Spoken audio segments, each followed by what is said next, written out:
라디오 독서실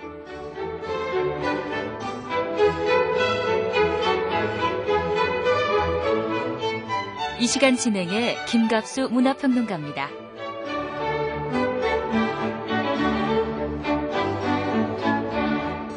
안녕하세요. 라디오 독서실 김갑수입니다. 어느새 한 해 끝자락에 서 있게 됐어요. 세월 참 빠르지 않습니까? 요즘 이런 삶의 속도 누구나 느끼는 그 속도의 현기증 때문에 그런지 이른바 다운시프트족 이런 층들이 많이 등장하고 있다고 합니다. 다운시프트족이란 게요. 좀 빠르게 변하는 시대 오히려 좀 느리게 선택해서 살자 하는 사람들이요. 고액 연봉의 직장을 관두고 시골에서 한가로운 삶을 선택하는 사람도 있고요. 요즘처럼 경제 어려운 시점에는 이런 선택이 좀 사치스럽게 느껴지기도 합니다. 그래도 그들이 정점에 서서 비록 이제 그 선택을 취소한다 하더라도 그 정점에 서기까지의 그 고투한 노력들, 경쟁들 이런 걸 생각해 보면 그런 선택이 이해가 되지 않는 바도 아니죠. 어쨌든 우리도 바쁜 일상 삶에서요, 좀 한 발 이렇게 뒤로 물러서서 돌이켜 생각도 해보고 또 먼 추억의 장소로 여행도 해보고 이런 삶을 살아보면 어떻겠습니까?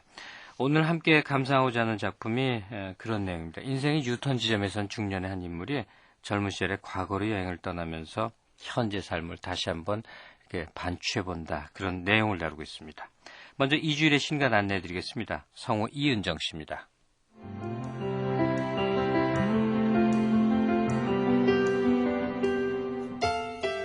장기화되고 있는 불황, 치솟는 실업률, 거센 세계화의 바람 속에서 고민하고 이를 헤쳐나가야 할 사람들에게 경영 전략 지침서이자 인생 설계의 지침서가 될 미래를 읽는 기술이 비즈니스 북스에서 출간됐습니다. 소련의 붕괴와 9.11 테러 사건 등을 정확히 예측한 바 있는 세계적인 미래학자 피터 슈워츠가 지난 30여 년간 미래를 예측하는 데 활용한 방법들을 체계적으로 엮은 책입니다. 평범한 가정에서 태어나 주부이자 어머니, 그리고 인생의 고통과 절망에 빠진 나약한 인간에서 모든 집착과 슬픔을 초월해 위대한 스승이 되기까지의 놀랍고 아름다운 비마파의 삶과 조용한 가르침이 담겨있는 붓다의 딸, 세상을 비추다가 꿈꾸는 돌에서 출간됐습니다. 여성의 몸으로 불교 명상계에서 위대한 스승으로 존경받고 있는 비마파를 조명한 이 책은 세계적인 명상수행 지도자이며 사회사업가로 존경받고 있는 아미 슈미트의 작품으로 이명원 씨의 번역으로 나왔습니다. 서울역에서 노숙 생활을 하던 한 남자가 부자 신사를 만나 단돈 63만 원의 종잣돈으로 시작해 자신의 사업체를 꾸리게 된 357일 동안의 감동 스토리를 흥미진진하게 엮은 부자 신사와 달걀 하나가 위즈덤 하우스에서 출간됐습니다. 깊은 경제 불황으로 고통을 받고 있는 서민들에게 용기와 지혜를 주는 이 책은 국내 한 대기업에서 인력개발 전문가로 활동하고 있는 신일철 씨가 펴냈습니다.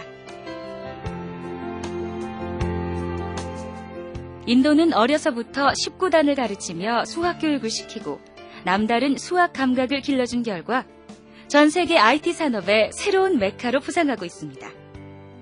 이처럼 인도에서 우리가 배울 수 있는 것, 얻을 수 있는 것들을 기자의 날카로운 분석과 속도감 있는 문장으로 효과적으로 전해주는 19단의 비밀, 다음은 인도다가 생각의 나무에서 출간됐습니다. 이 책은 중앙일보에서 오랜 기간 경제부 기자로 활동하고 있는 이장규, 김준술 씨가 공동으로 펴냈습니다.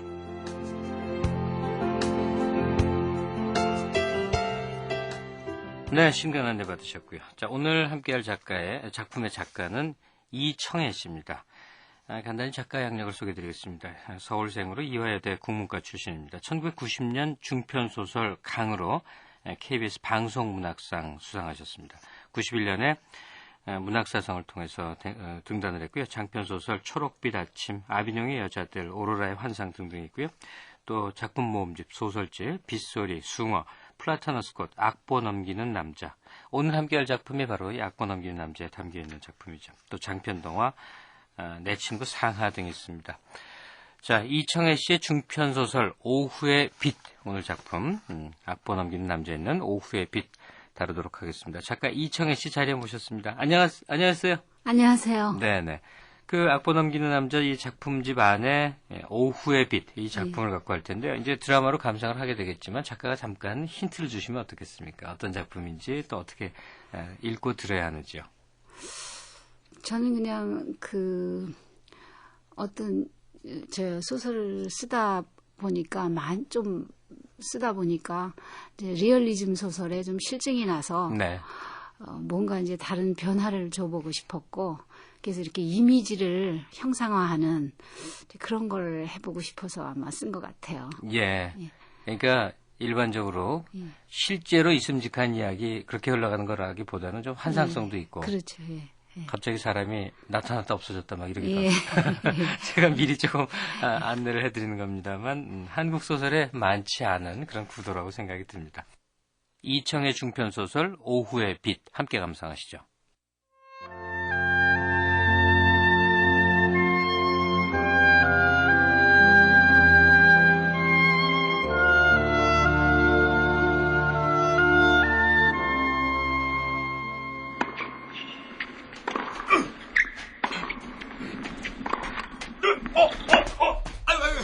아유, 강 선생, 어젯밤 무리했어?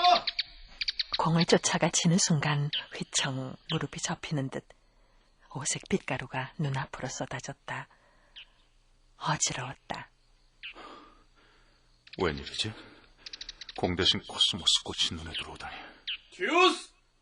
강 선생, 정신 바짝 차리라고. 알았어! 자, 화이팅! 그렇지! 쇼크 좋았어! 파이팅! 게임 셋!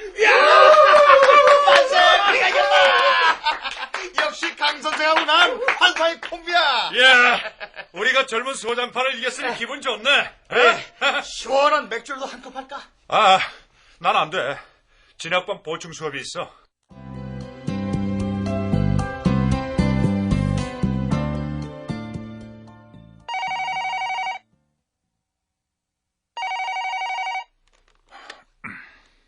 여보세요? 오성중학교입니다. 강 선생님? 예? 실례지만 누구시죠? 저 모르시겠어요? 신선영이라고 오래전에 은산학교 계실 때 같이 있었는데. 신선영 선생이라고? 야, 이거 아주 오랜만이네.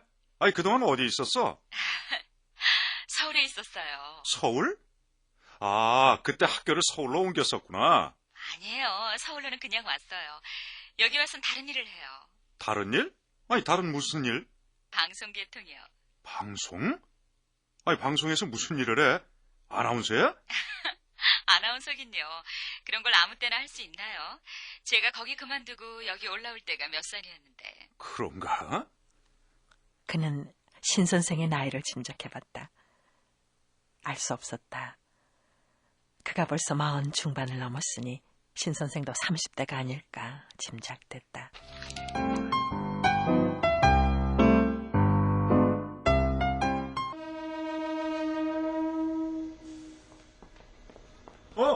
신 선생! 안녕하세요. 이야, 예뻐졌다. 정말 근사한데? 자, 우리 악수. 그녀의 손은 꽁꽁 언 것처럼 차가웠다. 순간 뒷골이 서늘했다. 그녀는 옛날보다 더 야위었으며 그러면서도 더 맑아진 것 같았다. 자, 타요. 어디에 타요? 앞에 타야지. 내가 운전수인가? 그렇긴 하지만 앞에 타면 안 되는 집도 있잖아요. 아이고, 괜찮아요. 자, 은산으로 먼저 갈까? 참, 점심은 먹었어? 네. 기차에서 이것저것 먹었어요. 나와줘서 고마워요.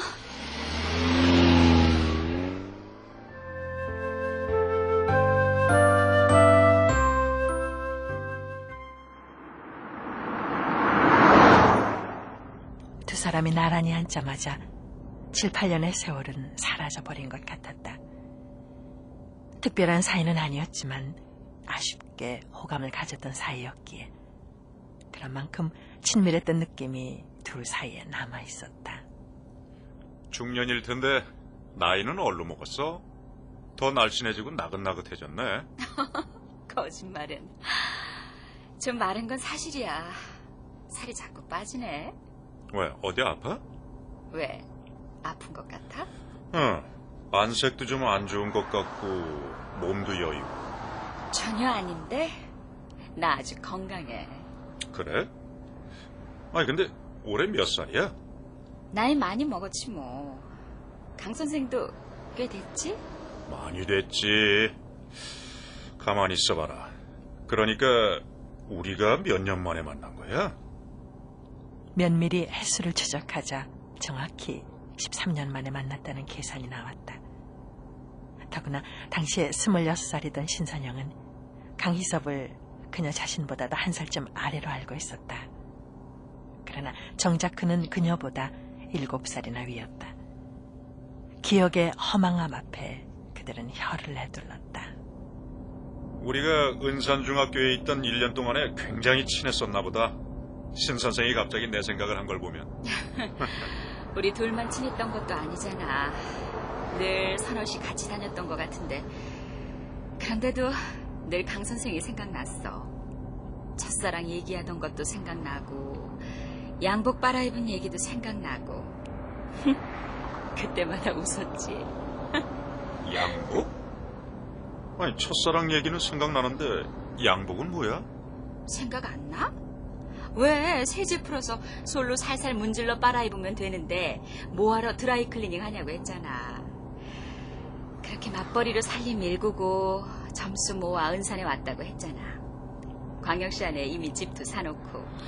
그랬어? 우리 남편이 그렇지 못해서 늘 그런 게 부러웠을 거야. 아참, 남편은 어떻게 됐어? 사업했던가? 사업은 무슨... 꽤 큰 뭘 하지 않았어? 방직회사인가 연탄공장인가? 그 집안에서 연탄공장 했었지.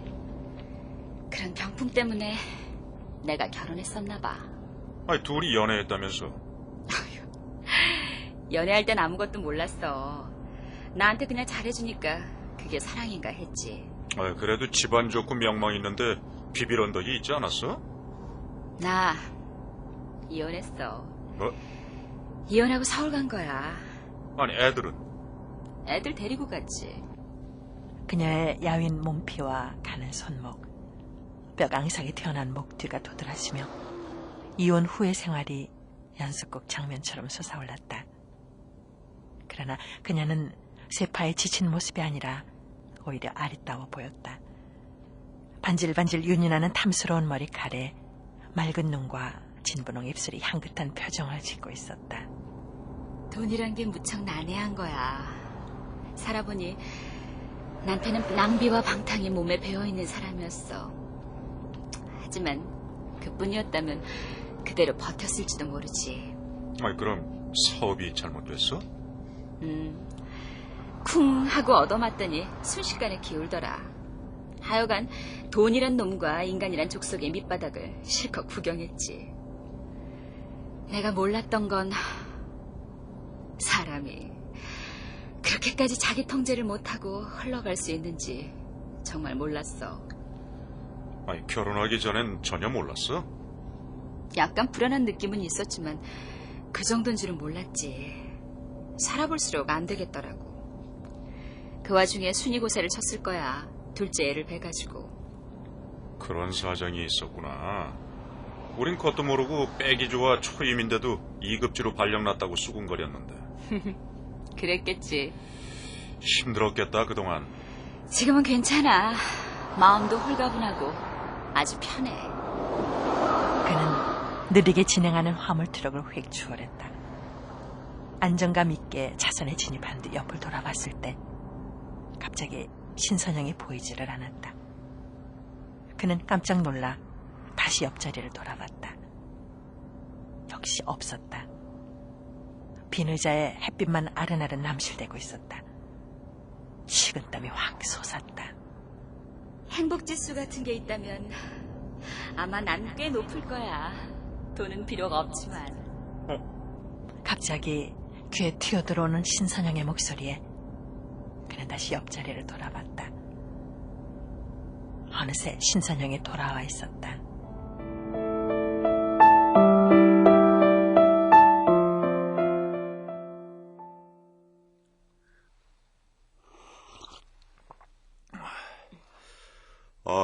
내가 좀 정신이 깜빡깜빡한가 봐. 커피 한 잔 마시니까 정신이 나는 것 같네. 운전 오래 해서 피곤할 거야. 참, 방송에서 무슨 일 해? 구성작가라고 다큐멘터리를 써. 다큐멘터리? 그게 뭐야? 왜 일요 스페셜 같은 거 있잖아. 인간시대 갯벌은 살아있다. 뭐 그런 프로. 그런 걸 쓴단 말이야? 아니, 내가 지금 예로 든 건 아주 성공한 큰 프로그램들이고 아무튼 뭐 그런 종류의 일에서 글을 쓴단 말이지. 어쨌든 대단하다. 방송 일은 처음에 어떻게 하게 됐어? 그때 여기 그만두고 올라가서 우연히 신문에서 방송 아카데미 광고를 봤어. 학교에서 받은 퇴직금으로 1년 동안 교육받았지.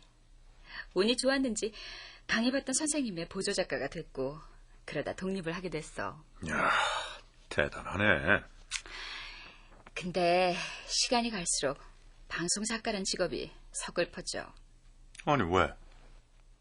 PD와 파트너 관계긴 하지만 프리랜서이기 때문에 언제나 PD가 써줘야 작업을 할 수 있거든. PD들은 자기 마음에 드는 작가하고만 일하려고 해. 그래서 빈익빈 부익부라고. 잘 팔리는 작가는 엄청 잘 나가고 그렇지 않은 작가는 1년 가야 기름값도 건지기 어렵지. 그렇구나. 하지만 대단해. 응? 아무나 그런 일 할 수 있나? 글빨도 좋아야 하고 세상살이에 대한 식견도 뛰어나야 하잖아. 하지만 나이 들면서는 견디기 어려운 데야. 그래? 그럼 공연히 교직은 그만뒀잖아. 그대로 했더라면 그렁저렁 괜찮았을 텐데. 강 선생은 단순해서 매력적이야. 교직 이외의 직업은 한 번도 생각해 본 적 없지? 없어. 나란 놈은 이게 천직이야. 이거 하게 돼서 얼마나 다행인지 모른다고 늘 생각해. 운동도 실컷 하고. 교장 교감도 못 됐으면서? 그런 거 될 생각 아예 없었어. 왜? 모두 다 오래 하면 되는 거 아니야? 내가 2년제 대학을 나왔잖아. 처음에는 우리 마을 농협에 있었지. 근데 금융사고가 났어. 때마침 200시간 교육으로 교사를 충당하는 제도가 있더라고. 그렇게 해서 초등교사가 된 거야. 정말? 몇 년 하다가 중학교로 올라와가지고는 일부러 고등학교로 안 갔지. 정식 사범대학 나온 치들이 많은데 나까지 갈 필요 뭐 있어. 중학교에 눌러앉아 다리 쭉 뻗었더니 일신이 편하고 아주 좋아. 그는 사실 자기의 처세랄까 보석에 자부심을 느꼈다. 일부러 골치 아프게 살 필요가 없었다. 혼자 실속에 있으면 됐지 번들이한 지위 같은 건 관심이 없었다. 그가 만일 고등학교에 올라가서 교장, 교감이 되려 했다면 모자라는 이력을 가지고 피 터지는 경쟁을 했을 것이다. 테니스 같은 것은 쳐볼 수도 없었을 것이다. 결국 뜻도 이루지 못하고 열등감에 젖어 퇴직을 맞아야 했을지도 모른다. 코앞에서 만족을 구하는 강 선생이 부럽다. 부럽기는. 난 그냥 내 나름대로 사는 거야. 돈 많이 모았어? 응. 안 쓰고 모아 부동산도 좀 사고 그랬지. 나보다 우리 와이프 그치 짠돌이잖아. 한 번 돈이 들어가면 살인나지 않는 한 절대로 안 나와. 평생 번 돈 갖다 바쳐도 나한테 10,000원짜리 한 장 선선히 준 적 없다니까. 하지만 녀석들 머리 커지니까 마누라도 어쩔 수가 없나 봐. 하여간 그 여자들은 참 이상해. 응? 자식들한테는 꼼짝 못하더라고. 내가 한 3만 원 달라고 하면 앙앙거리면서도 말이야. 아들들한테는 아예 주머니를 열어놓고 있다니까.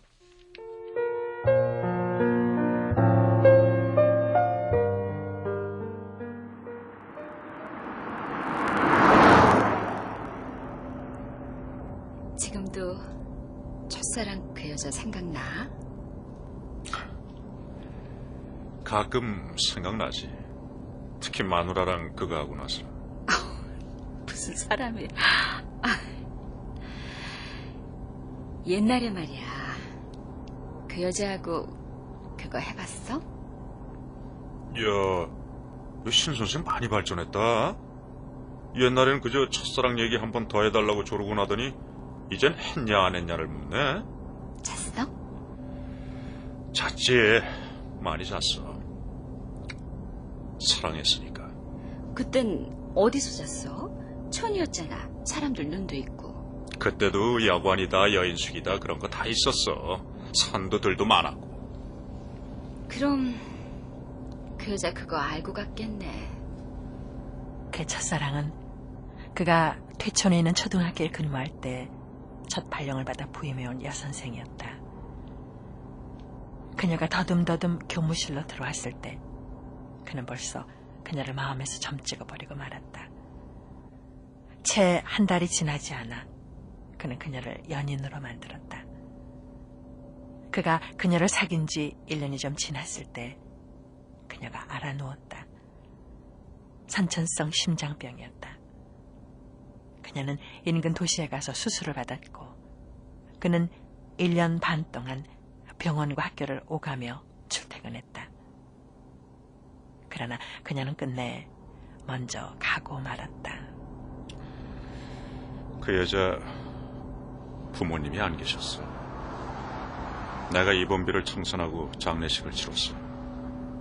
그 여자 눈 감는 순간에도 행복했겠다. 나야 당연히 할도리를 한 거지. 근데 학교로 돌아와 보니까 내가 스타가 돼 있더라고. 여선생들이 로맨틱하고 비극적인 사랑 이야기에 취했나 봐. 내가 결혼하고 싶은 남자 1위라나. 여선생들끼리 쟁탈전이 벌어졌대. 난 그 여자 죽고 나니까 여자 고르고 싶은 생각이 없어지더라고. 그래서 그 쟁탈전에서 이긴 여자와 그냥 결혼했어. 그 여자 그래도 처녀로 죽은 거 아니니까 다행이네. 안 그래도 그 친구 죽고 나서 그쪽 외숙모가 그런 소리를 했었어. 고맙다고. 손각시는 면했다. 어머, 여기도 이렇게 러브 호텔들이 생겼네? 굽이굽이 돌 때마다 저놈의 집들이 먼저 아는 체 아는데? 우리도 저기 들어갈까? 웃긴다. 그는 오른손을 뻗어 그녀의 손을 잡았다. 그러고는 깜짝 놀랐다. 얼음장이었다. 그는 순간 연꼬리 같은 하얀 끈이 허공에서 펄럭이는 것을 봤다. 파란 허공에서 미꾸라지처럼 탄력 있게 바람을 받던 흰 끈이 섬뜩하게 그녀와 자기 사이로 들어왔다. 핸들을 쥐는 손바닥에 땀이 배어났다. 아참, 그 발밑에 좀 봐봐. 비닐봉지 있지? 그거 배야. 이런 데 나오면 목마르잖아. 깎아 먹으려고 가져왔어. 강 선생의 이런 점이 참 좋다니까. 어머나, 이렇게 비닐에 칼까지 넣어서. 아유.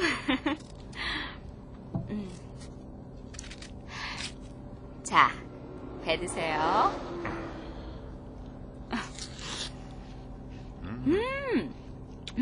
시원하고 참 다네.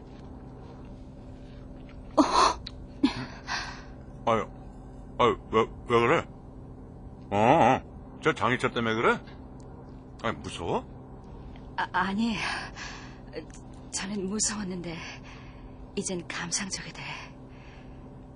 사람이 말이야, 죽을 때 자기 시신을 짊어지고 가지 못한다는 게 여간 비극이 아니야. 자기 뒤끝을 꼭 남에게 맡겨야 하잖아.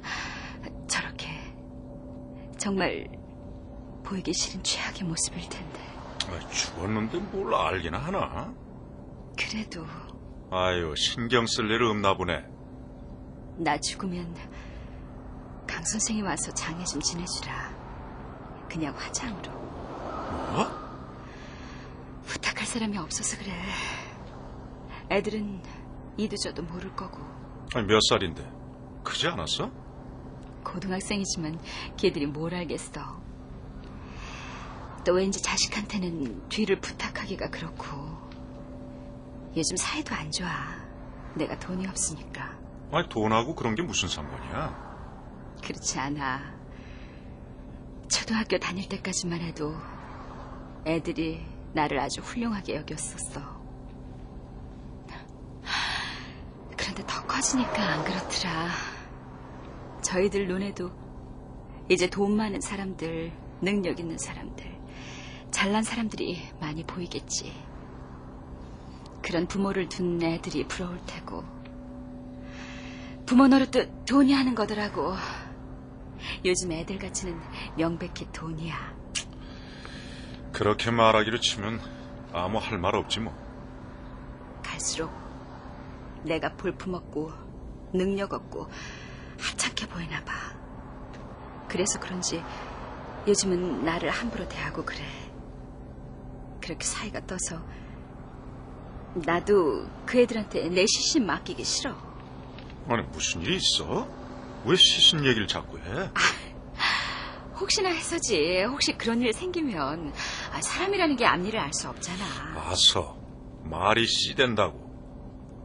사실 뭐 수술을 하긴 해야 돼. 아니, 무슨 수술을? 어디가 아파? 하여간 이 뱃속이 수술하면 낫는데.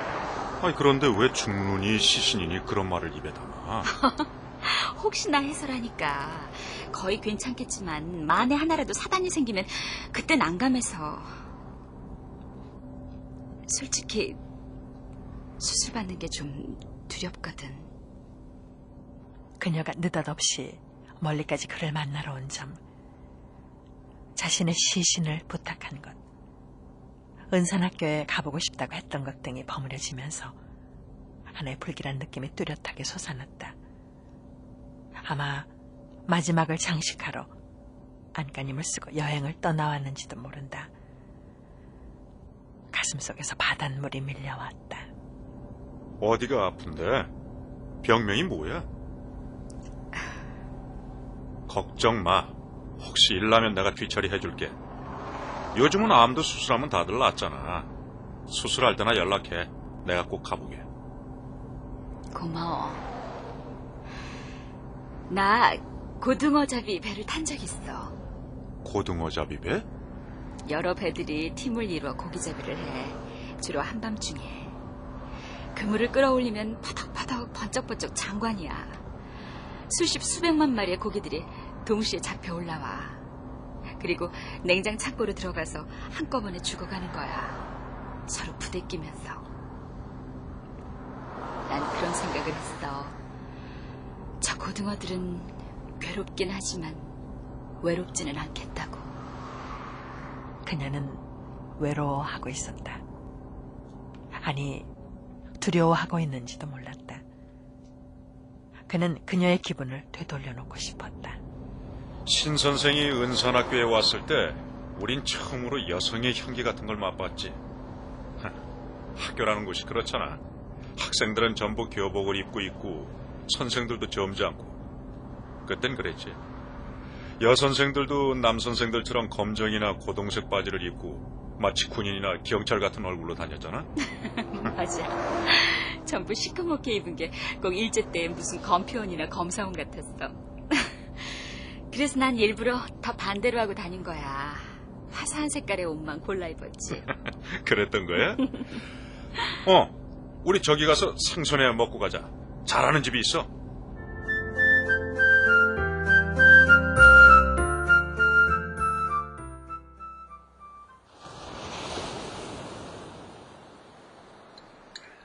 차분하고 조신하게 식사하는 그녀를 보며 그는 다시금 놀랐다. 요즘 여자들 같질 않았다. 어디를 가나 집집에 통장을 쥐고 있는 여자들이 더욱 깍듯한 대접을 받았다. 아내를 비롯해 그의 주변 여자들은 모두 이런 데 들어갈 때 활개치며 야단스럽게 들어가 종업원을 함부로 부리고 음식이 빨리 나오지 않는다고 성화를 대곤 했다. 그러나 신선영은 사뿐히 앉아 상에 깔린 음식을 조심스럽게 먹었다. 신 선생, 많이 들어. 많이 먹었어. 이렇게 맛있게 먹은 건 정말 오랜만이야. 그래? 그럼 일어날까? 그는 계산을 하려고 일어섰다. 그 순간 또 이상한 일이 벌어져 있었다. 신선영 쪽의 회 접시가 그대로 차 있는 것이었다. 분명히 먹는 것을 보았는데 그녀 쪽의 생선회가 건드리지도 않은 채 그대로 있었다. 내가 잘못 봤나? 이상하네. 내가 오늘은 왜 정신이 깜빡깜빡하지?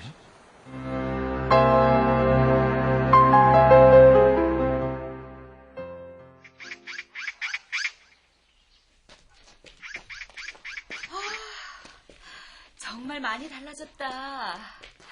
여기도 아주 소도시네. 기억 속의 은산이 아닌데. 그들은 은산중학교 운동장에 차를 세우고 교무실 안으로 들어갔다.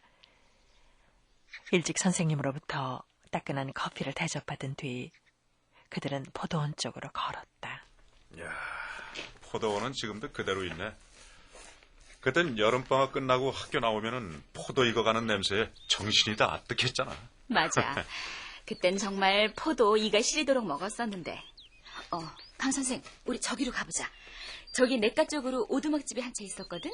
그 집 스토리 생각나? 아니, 강 선생 없을 때 그 일이 일어났었나?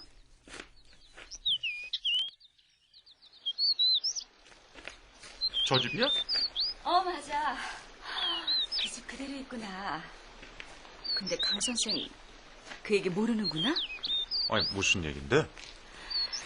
군대에서 갓 제대한 오두막집 둘째 아들이 아랫동네 아줌마와 사랑에 빠졌어. 아이들이 5이나 있는 연상의 미망인이었거든. 남자는 27, 여자는 35. 그 여자 큰딸이 은산중학교 1학년이었어. 당시만 해도 두 사람 사랑은 도저히 용납되지 않던 사랑이었잖아. 그래서? 결국 저 냇가 뚝에서 농약 먹고 동반 자살했어. 아니 그렇다고 죽어? 내가 직접 본 건 냇가 뚝에 뒹굴고 있던 농약병을 경찰이 수거해 가던 것뿐이야. 무시무시한 기운이 뻗쳐 이 일대를 누르고 있었지. 여자가 남기고 간 불쌍한 아이들을 위해 은산중학교에서도 모금운동을 했었는데. 어머, 이것 봐. 살기 비슷한 무서운 기운이 느껴지잖아. 그들의 시신을 어떻게 했을까? 왜 떨고 그래? 옛날 일을 가지고. 정말 그렇게 죽을 수밖에 없었을까? 도시로 도망가든지 산속으로 숨든지 해서 무조건 살아볼 수는 없었을까? 목숨보다 더 중요한 게 뭐가 있다고? 애들을 어떻게 하라고? 그는 둔내산 꼭대기를 바라봤다. 둥그레한 불덩어리가 금빛으로 일렁이며 삼각봉 사이에 몸을 걸쳤다. 그는 해 넘어가는 장면을 보려고 눈을 똑바로 뜨고 있었다. 서서히 조금씩 넘어가던 해가 순간 진행을 멈추었다. 이상한 일이었다. 해는 더 넘어가지 않고 산봉우리에 반쯤 얼굴을 걸친 채 그대로 있었다. 아니 왜 저러지? 왜 해가 넘어가다가 멈춰서 있지? 어쩐지 은산에 그토록 오고 싶더라니. 바로 여기에 와보고 싶었나 봐. 병으로 죽는 것보다 열정적인 사랑 때문에 죽는다면 얼마나 좋을까 하고 내내 그 여자를 부러워했거든. 그들의 시신이 어떻게 되었나 궁금해서 잠도 잘 수 없었어. 그는 산마루에 걸려있는 해를 여전히 바라보고 있었다. 500원짜리 동전만한 불덩어리는 반쯤만 넘어간 채 사진 속의 일몰 장면처럼 아직도 그대로 멈춰 있었다. 눈이 시리다 못해 이제 눈물이 질금질금 났다. 그는 어쩔 수 없이 시선을 내렸다. 역광을 받고 서 있는 신선영의 가슴 부분에 시커먼 구멍이 펑 뚫린 것처럼 보였다. 어릿어릿한 가운데 그는 그녀의 손을 잡아당겼다. 삐걱. 어둠 속에서 손만 빠져나오는 느낌이었다. 그 순간 신선영은 불시에 간 곳이 없었다. 아무도 없었고 온 세상이 숨을 멈춘 듯 조용했다. 신 선생. 신 선생. 어디 간 거야? 산마루를 올려다보자 이번에는 해가 넘어가 있었다. 그가 눈길을 내렸을 때 오두막집 앞에 웬 할아버지가 이쪽을 바라보고 있었다. 조금 전에 저기 있던 여자분 못 보셨어요? 저랑 같이 온 사람인데. 같이 왔다고요? 당신 혼자 아까부터 저 산마루를 바라보며 그렇게 서 있습니다. 왜 그러나 하고 내가 지켜보고 있던 참인데. 제가 혼자요? 제 옆에 여자 한 사람 있었잖아요. 하얀 원피스 입고 코트를 팔에 건. 몰라요. 난 그런 여자 못 봤어. 거기 있었다면 금방 어디로 갔겠어. 여기 사신 지 오래되셨나요? 오래됐지. 왜? 누굴 찾고 있어? 한 30년 이 집에 살았소이다. 필경, 신선영이 말한 그 청년의 아버지일 터였다. 그는 다시 신선영을 찾아 주위를 헤매다녔다. 그녀는 아무 데도 없었다. 그는 혹시나 해서 학교 안으로 다시 들어갔다. 차 안을 살펴보고 아까 만났던 일찍 선생에게로 갔다. 같이 온 여선생이라고요? 혼자 오셨었잖아요. 분명히 같이 왔다니까요. 아까 차도 2잔 타서 주셨지 않습니까? 제가 차를 2잔 탔다고요? 보세요. 커피 마신 찻잔은 여기 하나뿐이잖아요. 그럴 수가.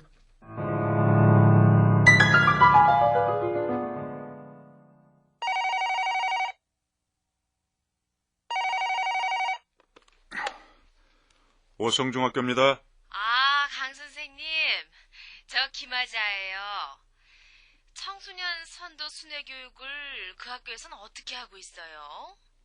그리고 이재민 의원금은 얼마나 걷어요? 봉급에서 떼기로 했어요? 아니면 모금을 해요? 옛날에 은산중학에 함께 근무했었던 김하자 교감이었다. 여자로서 교감 자리에 처음 앉아 교사들 통솔이나 학교 운영에 애를 먹는 것 같았다. 그는 교무주임한테 확인해 모두 대답해줬다. 참, 신선영 선생이라고 알아요? 신선영이 누구지? 저 예전에 은산중학교에 같이 근무했잖아요. 그 서울말 쓰던 갸름한 선생? 그 알록달록한 옷 입고 다니고. 예, 맞아요. 며칠 전에 얘기를 들었던 것 같은데 어디가 아프다지 아마? 아프대요? 신선영이? 지금 어디 있는데요? 그 신선영인지 자세히 유념하고 듣지 않아서.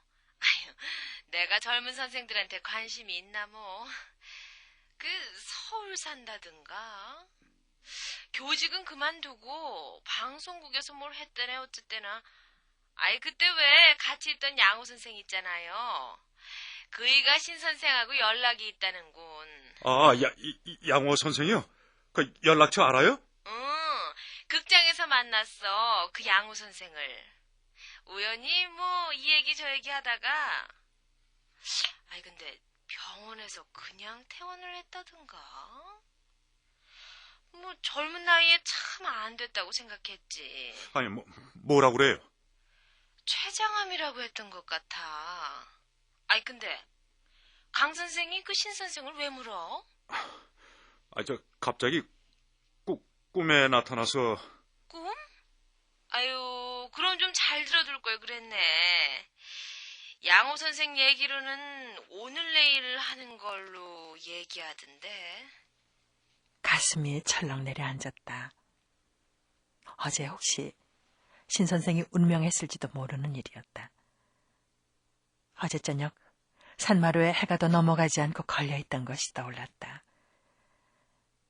사람 목숨 넘어가기가 그렇게 힘들었던 게 아닐까. 저 은산학교 왼편에 큰 냇가 있잖아요.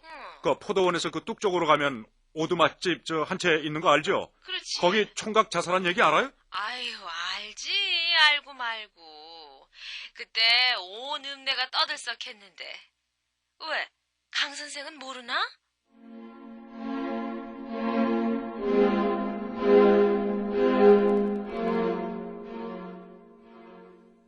전화를 끊고 나서 그는 테니스 코트로 걸어갔다. 다리가 후들거렸다. 어제 그제 신선영의 혼과 데이트를 한 모양인가. 영혼이란 대체 무엇일까? 육신의 껍질을 떠나기 직전 영혼의 마지막 위력이 느껴졌다. 왜 그렇게 야위었나 했더니 손이 왜 그렇게 얼음장처럼 차갑나 했더니 신선생 어제 날 찾아온 게 그럼. 테니스 코트장 펜스 너머에 코스모스 꽃들이 예쁘게 피어 있었다. 진분홍 꽃을 한 송이 따서 손등에 스쳐봤다. 신선영의 입술 같았다. 분홍색, 미색, 보라색 옷을 입었던 26의 신선생이 떠오르고 하얀 원피스를 입은 어제 모습도 떠올랐다. 나이답지 않게 왜 그렇게 맑은가 했더니 벌써 육체는 떠나버려 끈적이는 욕망들은 사라져버리고 하얀 소망만 남은 상태였던 것 같았다. 혹시 말이야, 나 죽으면 장례 치러줄 수 있어? 신선생, 두고 가는 시신이 그렇게도 마음에 걸려 날아온 거야? 그래서 첫사랑 애인의 장례를 치른 일을 듣고 싶어 한 거야? 걱정하지 마. 내가 약속 꼭 지킬게.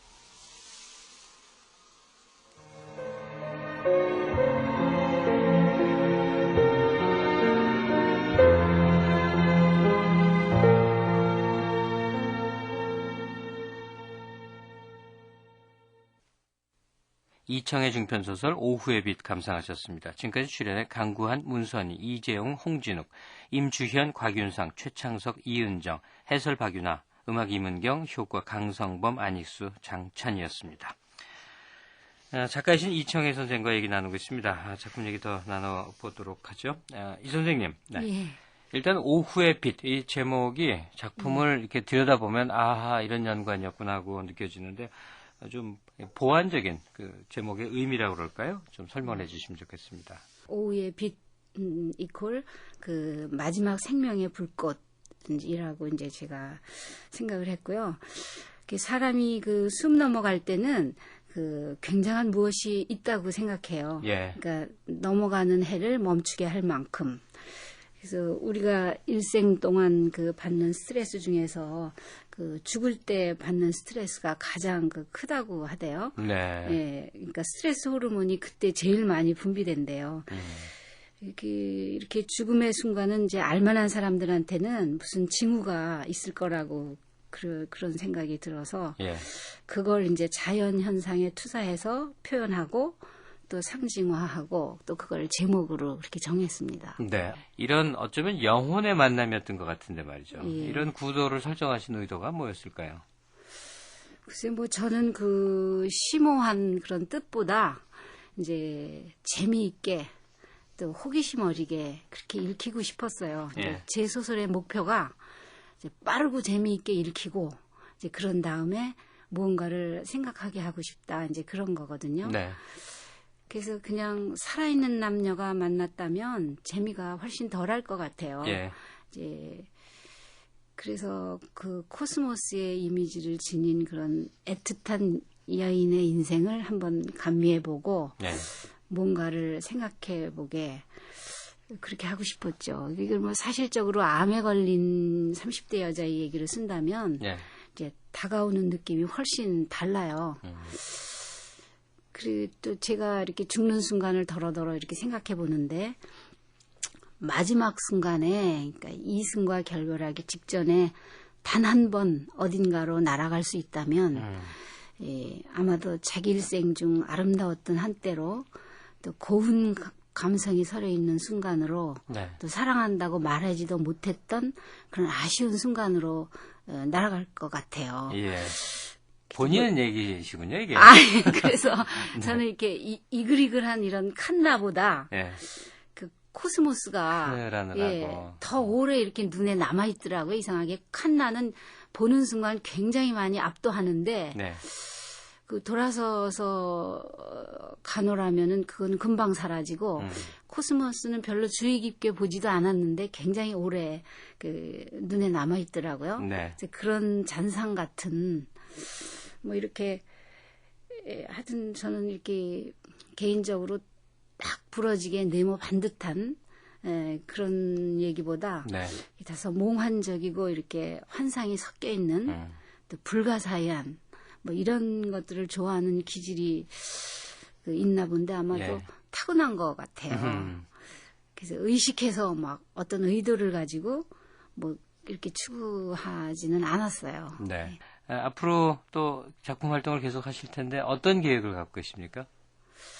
그래서 지금은 이제 20살 정도의 고등학교를 막 졸업하고 이제 대학 입시를 치른 그런 그 여학생의 얘기를 쓰고 있어요. 예. 예. 한 반쯤 썼습니다. 장편인데요. 장편으로요. 예. 그리고 이제 노년과 죽음에 관한 그런 중편을 하나 썼고요. 이제 같은 주제로 단편을 한 2편 더 쓸 예정이고요. 네. 그리고 이제 앞으로는 이런 그 오후의 빛과 유사한 그런 작품을 더 써보고 싶어요. 네. 이렇게 상징과 환상이 반짝이고 사람들이 꼼짝 못하고 이제 빨려 들어와 이렇게 글자에 매몰되는 그런 소설을요. 그런 네. 걸 좀 더 써보고 싶어요. 등단이 늦으신 거 벌충하시려면 부지런히 쓰셔야죠. 예, 그렇습니다. 네, 오늘 작품 아주 좋았고요. 말씀 감사합니다. 예, 감사합니다. 네. 정말이지 프로그램 문 열면서도 얘기 드렸지만 한 해 얼마 남지 않게 세월 훌쩍 지나가 버렸습니다. 연말에는 옛날 생각, 추억에 잠기는 기분이 더 이렇게 듭니다. 연말에 한 해의 저물력이란 작품, 오늘 감상한 소설 오후의 빛의 그 상징과 더욱 결부되는 듯한 느낌이 듭니다. 이웃들에게 그리고 또는 알다가 멀어진 사람들에게 마음을 전하는 시간 되었으면 좋겠습니다. 네, 지금까지 극본 김성희, 기술 이흥규, 연출의 승원세였습니다.